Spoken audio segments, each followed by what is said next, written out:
Muy bien, vamos con una nueva entrevista. Estamos con Nancy Arellano, internacionalista, y por supuesto vamos a hablar sobre la agenda electoral internacional. Nancy, ¿qué tal? Bienvenida. Gracias, como siempre, un gusto estar en el canal. Así es un placer siempre tenerte aquí para conversar sobre una agenda, hay que decir, bastante recargada. Estamos, bueno, a miras de varios procesos electorales, fechas de debates, de elecciones. Paraguay tiene en principio ya un nuevo presidente, Mario Abdo Benítez, ¿no? Que ha ganado además por una diferencia o por pocos puntos de ventaja, 3,7%, cuando en realidad encuestadoras revelaban que habían hasta 20 puntos de distancia. ¿Qué pasó allí? Bueno, yo creo que definitivamente cuando no hay las correcciones estructurales dentro de las propuestas políticas, cualquier cosa es posible, ¿no? Hay quien dice que en los escenarios políticos latinoamericanos los cambios o las subidas de determinados candidatos pueden darse en cualquier momento y que el elector no fija realmente su posición, sino incluso hasta una semana antes de las elecciones. Ahora, lo que hay que preguntarse es por qué ocurre eso. Exacto. Y en el caso específico de Paraguay, bueno, viene de una historia política un poco convulsa. Vivimos con el tema del luismo que sigue latente, de alguna manera. ¿Por qué? Porque hay problemas estructurales del Estado que no se han logrado. De hecho, el presidente Vizcarra en estos días hablaba de la reforma pendiente política en el Perú, porque para nadie es un secreto qué es lo que ocurre en México, qué es lo que está ocurriendo en Colombia. Vemos cómo están las cifras en el caso de Petro, por ejemplo. Pese a la polarización que hay sobre el tema específico de la FARC y de la guerrilla, más aún con los sucesos recientes durante la cumbre del asesinato del periodista. Entonces, estamos en un escenario donde si las estructuras políticas no se toman en serio la labor del proselitismo necesario para recuperar la confianza del ciudadano y estructurarse como gestores entre los actores políticos y los actores sociales, o las instancias de poder y los actores sociales, vamos a seguir viendo escenarios electorales donde la propaganda política va a sustituir al trabajo político y donde los miedos y los contrastes van a marcar esas pequeñas diferencias que no precisamente se traducen en estabilidad para el país. En este caso específico de Abdo, por supuesto tenemos una apuesta al continuismo. Exacto. Ahora, que se traduzca esto en gobernabilidad en los siguientes meses. Porque ¿qué va a pasar en el Congreso, no? Claro, más o menos lo que ha pasado en el Perú con el caso de Kuczynski. Entonces, nuevamente yo creo que el llamado allí es a tomarse en serio el tema de la recuperación de la confianza y apostar a la gobernabilidad y a la gobernanza. Y para ello hay un trabajo político serio, con P mayúscula, que de todas maneras hay que hacer, acompañado por supuesto de las estrategias electorales que no van a dejar de existir, ¿no? Ahora, devela esto que efectivamente había una necesidad de cambio, pero que las alternativas no fueron lo suficientemente sólidas, y por eso que en esta última semana, digamos, se han dado estos resultados. En términos bien llanos, hablando de las posturas, ¿no? Y la propuesta del señor Efraín Alegre. Malo, nuevamente, ¿no? Claro. Que es un escenario, insisto, recurrente a nivel latinoamericano, pero por falta de solidez de las propuestas políticas en el tiempo. Esto es un síntoma más de los retos que aún tenemos en las repúblicas latinoamericanas. Ahora, ya que tocas el tema de gobernabilidad, que por supuesto debe preocuparnos a todos, ¿no? Y debemos siempre mirar hacia adentro, pero también hacia afuera y saber lo que está pasando en otros países. Al aceptar su derrota en esta campaña presidencial, Efraín Alegre, él lanzó una advertencia, ¿no? Él ha dicho: creemos que el cambio en Paraguay es irreversible más temprano que tarde. Con este cambio o con esta alegación, digamos, ¿qué estaría diciendo?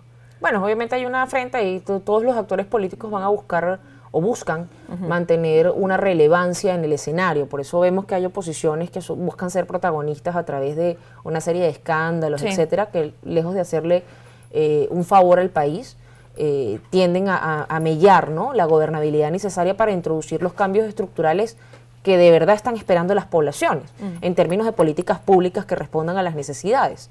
Ahora, se requiere un alto nivel de compromiso político para que eso ocurra.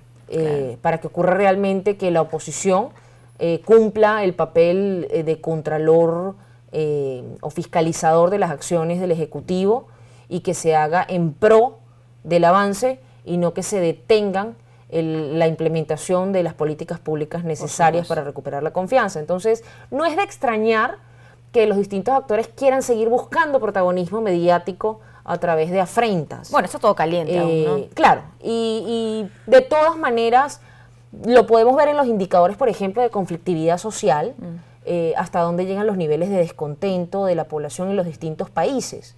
normalmente todos estos baremos podemos usarlos en cualquiera de las realidades latinoamericanas. Bueno, lo que acaba de pasar en Nicaragua, ¿no? Por eso. Entonces tú ves el nivel de conflictividad social y te das cuenta hasta dónde hay insatisfacción con las estructuras de poder, porque la gente quiere entregar el poder para que el representante haga determinadas actuaciones para el representado. Así es. En el momento en el que se rompe esa lógica, encontramos propuestas políticas que empiezan a ganar relevancia, y cuando estas a su vez traicionan para lo que fueron electas, vuelve otra vez el conflicto. Tenemos el tema de la teoría cíclica de las revoluciones, claro, ¿no? Que es la lo lógico, revolución. lo que manda la ley, pero lamentablemente lo que no se hace, y las autoridades y futuras autoridades tienen que empezar a mirar de llano eso, porque la ciudadanía también ahora es distinta que hace varios años. Te lo pregunto, Nancy, porque estás hablando de ciclos, ¿no? Pero, no sé, en la actualidad sentimos que quizá hay mayor vigilancia ciudadana, hay mayor activismo.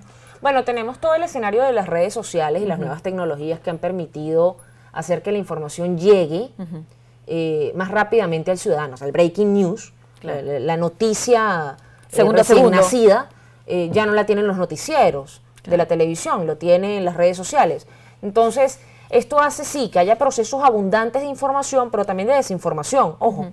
Hay unas consecuencias. Noticias falsas también. Así es. Entonces, todo el tema del fake news, de las noticias falsas, todo el tema de la profusión de información y interlocutores, y esa suerte de caos que hay con las redes sociales, también genera profundos retos para la democracia. Y creo que muchos actores políticos no comprenden todavía el papel de lo digital y cómo esto ha modificado las formas de relacionamiento del ciudadano con las estructuras de poder, e incluso en las propias campañas políticas. Cómo el candidato tiene que lograr comunicarse o comunicar su proyecto político con miras, por supuesto, que eso se traduzca en grados de aceptación post para gobierno. Me permito retroceder un poco y ir con eso hacia Cuba, porque hablabas de continuidad, por ejemplo, en Paraguay, y tenemos que hablar del señor Miguel Díaz-Canel, ¿no? Y si efectivamente la presidencia a su cargo representa algún tipo de oportunidad o no para este país. Leí ahora yo temprano sobre un plan al 2031, ¿no? Una agenda, digamos, de traspaso de poder, más no una agenda de desarrollo. Bueno, lo que pasa es que en el caso de Cuba, bueno, estamos claros en que no es una democracia. No, pues. Estamos hablando de una constitución que establece un partido único y que es a través del partido donde se da la elección. Cuando veía la transmisión de los resultados, hablábamos de puros resultados 100%, claro, y apenas unos de 80 y pico por ciento que se correspondían a que había un delegado menos en las listas. Pero en lo que eran los grandes puestos, los grandes liderazgos, había un consenso absoluto.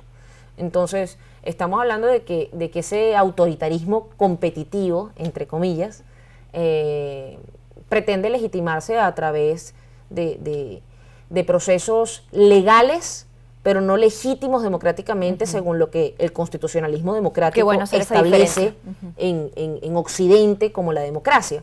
Y por eso es que, por ejemplo, hay que darle el justo valor, por ejemplo, a la transición constitucional que hubo aquí en Perú recientemente.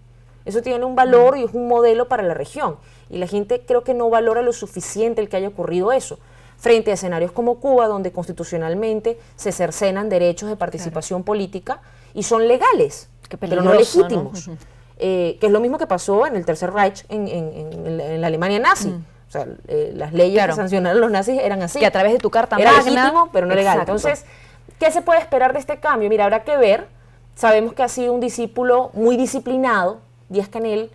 Sin embargo, sabemos también que ha tenido determinadas actuaciones un poco más moderadas respecto al tratamiento de la oposición en las regiones donde él ha ocupado cargos de poder, la participación de las minorías, de las mujeres, los grupos LGTB. Entonces, sí queda ver cómo este hombre, nacido en revolución, ha logrado asumir este perfil y cómo va a asumir este perfil de cara al siglo XXI.